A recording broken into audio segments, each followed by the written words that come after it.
Guerrilla పోరాటాల్లో దిట్టగా హిడ్మాకు పేరుంది. హిడ్మా అసలు పేరు వచ్చేసి మాధ్వి హిడ్మా.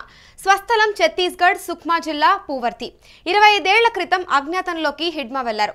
3 రాష్ట్రాలకు కూడా మోస్ట్ వాంటెడ్ మావోయిస్ట్ నేత హిడ్మానే. పీపుల్స్ లిబరేషన్ గెరిల్లా ఆర్మీ 1 కమాండర్గా గుర్తింపు కూడా ఉంది. పదుల సంఖ్యలో కాల్పుల నుంచి కూడా హిడ్మా తప్పించుకున్నారు. భారీ గెరిల్లా పోరాటాల వ్యూహకర్తగా హిడ్మాకు పేరుంది. హిందీ, గోండి, బెంగాలీ, తెలుగు, కోయ భాషలపై మంచి పట్టు ఉంది. 2013లో సల్వాజుడుం సృష్టికర్త మహేంద్రపై దాడి, 2010లో సుక్మా జిల్లాల్లో 74 మంది సిఆర్పిఎఫ్ జవాన్లను మట్టుదిట్టం హిడ్మా చేశారు. 2017లో చింతగుఫా దాడిలో 27 మంది జవాన్లు మృతి చెందారు. 2021లో బీజాపూర్ జిల్లా తరెంలో 23 మంది జవాన్లు మృతి చెందారు. మొత్తం 26 దాడుల్లో కీలక నిందితుడిగా హిడ్మా ఉన్నారు. ఇదే అంశంపై హిడ్మా గురించి లైవ్ లో ఇప్పుడు మా ప్రతినిధి సతీష్ అందిస్తారు. చెప్పండి సతీష్, హిడ్మా ఎన్కౌంటర్ పై అప్డేట్స్ ఏంటి? ఆంధ్రప్రదేశ్ అల్లూరి సీతారామ జిల్లా మారేడుమిల్లిలో పెద్ద ఎత్తున ఎన్కౌంటర్ జరిగింది. ఈ ఎన్కౌంటర్లో పొద్దున 6 గంటల నుంచి ఎదురుకార్పులు అయితే జరుగుతూ ఉన్నాయి.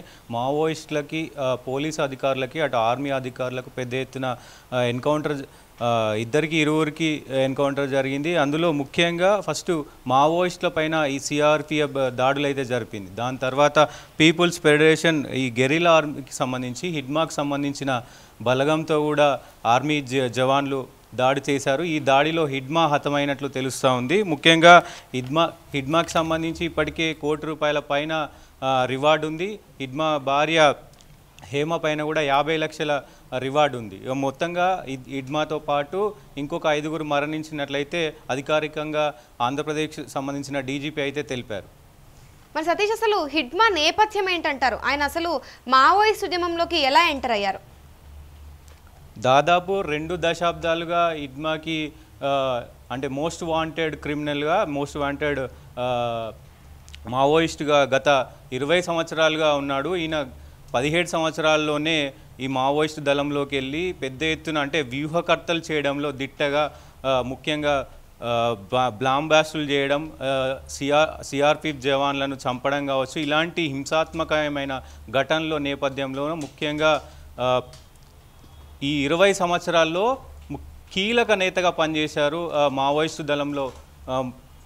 ఏదైతే హిడ్మాకు సంబంధించి చిన్నప్పటి నుంచే ఆయన మావోయిస్టు దళంలో చేరడం, మావోయిస్టు దళంతో పాటు అక్కడ ట్రైనింగ్ తీసుకొని పెద్ద ఎత్తున మావోయిస్టుల ఉన్నత ఈ గోండుకు సంబంధించిన చాలామంది ఉంటారు. దీంట్లో అందరూ కూడా 80% మంది ఈ పీపుల్స్ ఆర్మీకి సంబంధించి, పీపుల్స్ వాళ్ళ దళానికి సంబంధించి 80% మంది వాళ్ళ గిరిజనులే ఉంటారు. సో ముఖ్యంగా అది ఒక వైపు హిడ్మాకి ప్లస్ అని చెప్పుకోవచ్చు. సిద్ధాంతానికి అలాగే హింసకి రెండిటికి పేరుగాంచిన వ్యక్తిగా కూడా ఈ హిడ్మా పెద్ద ఎత్తున ఇది చేశారు. హిడ్మా హింసలో అలాగే సిద్ధాంతం వైపు వెళ్ళడం, ముఖ్యంగా చాలా చోట్ల దేశంలోనే మోస్ట్ వాంటెడ్గా మావోయిస్టులలో హిడ్మా పేరుందని చెప్పుకోవచ్చు. ఇప్పుడు గెరిల్లా పోరాటాల వ్యూహకర్తగా హిడ్మాకు ఆ పేరు ఎలా వచ్చిందంటారు సతీష్? ముఖ్యంగా 10-15 దాడుల్లో పెద్ద ఎత్తున దాడులు చేసిండు. 26 దాడుల్లో హిడ్మా కీలకంగా నిందితుడిగా ఉన్నాడు. 2007లో సుక్మా జిల్లాలోని సిఆర్పిఎఫ్ జవాన్లపై దాడిలో చాలామందిని హతమార్చినట్లు కూడా తెలుస్తూ ఉంది. 2010లో మెరుపు దాడిలో 26 మంది జవాన్లు మృతి చెందిన దాడిలో ఈయన కీలకంగా ఉన్నారు. 2013లో కాంగ్రెస్ నేతలు 26 మంది ప్రజలు చనిపోయినట్లుగా ఉన్న ఈ ఘటనలో కూడా ఈయన మెయిన్ కీలక ఇదిగా ఉన్నాడు. 2017లో సుక్మా జిల్లాలోని సిఆర్పిఎఫ్ జవాన్లను 27 మంది జవాన్లను హతమార్చిన దాంట్లో కూడా ఈయన కీలక నేతగా పనిచేశారు. అంటే ఇలాంటి ఘటనలు కూడా 2021లో ఒకసారి హిడ్మా చనిపోయాడంటూ కూడా వార్తలు వచ్చినాయి. దాని తర్వాత హిడ్మా మళ్ళీ చనిపోలేదని ఫోటోలు బయటికి రావడం, ఇలాంటి ఘటనలు జరుగుతున్నప్పటికీ ఈసారి మాత్రం కన్ఫర్మేషన్ వచ్చింది. డీజీపీ తెలిపిన వివరాల ప్రకారం అయితే హిడ్మా చనిపోయినట్టే చెప్తా ఉన్నారు. చాలా ఇలాంటి పదుల సంఘటనల్లో పెద్ద ఎత్తున అంటే హిడ్మా మెయిన్ హిస్టరీ వచ్చేసి వ్యూహకర్త, అంటే ఆర్మీ వాళ్ళని చంపడం కావచ్చు, వ్యూహాలు రచించడంలో కావచ్చు, పెద్ద ఎత్తున అయిన ముఖ్యంగా స్కెచ్లు వేయడంలో దిట్టగా ఉంటాడు. ఆర్మీ ఎట్లయితే కూబింగ్ నిర్వహిస్తుందో ఆర్మీకి సంబంధించిన ప్రతి ఒక్కటి ఎలా ఉంటాయో వ్యూహాలు, సో ఈయన కూడా అదే తరహాలో వ్యూహాలు రచించి ఆర్మీ వాళ్ళను మట్టుబెట్టడంలో కావచ్చు, సిఆర్పిఎఫ్ బలగాలను మట్టుబెట్టడంలో కావచ్చు కీలక నేతగా వ్యవహరించాడు. 20 ఏండ్ల నుంచి కూడా అటు కేంద్ర ప్రభుత్వాన్ని ఇటు రాష్ట్ర ప్రభుత్వాలని 4 తెలుగు రాష్ట్రాల ప్రభుత్వాలను ముప్పు తుప్పలు పెట్టిన హిడ్మా మరణించడం అటు మావోయిస్టు దళాలకు కూడా పెద్ద తీరని లోటు అని చెప్పుకోవచ్చు. మరి ఇప్పుడు మొత్తంగా చూసుకుంటే హిడ్మా మృతితో మావోయిస్ట్ పార్టీ భవిష్యత్ ఏంటంటారు? ఎస్, ఇప్పటికే చాలామంది హిడ్మా గురించి అంటే కీలక నేత చనిపోవడంతో హిడ్మాకి సంబంధించిన అభిమానులు కావచ్చు, హిడ్మాకి సంబంధించిన సానుభూతి పరులు కావచ్చు, అంటే ఒక ప్రశ్నార్థకంగా మారిపోయింది ఈ మావోయిస్టుకు సంబంధించి పార్టీకి. హిడ్మా లేకపోవడం చాలా తీరని లోటు అని చెప్పుకోవచ్చు. ఈయనకి భద్రత కూడా ఒక 10-15 మంది ఎప్పుడు పహారాగా ఉంటారు.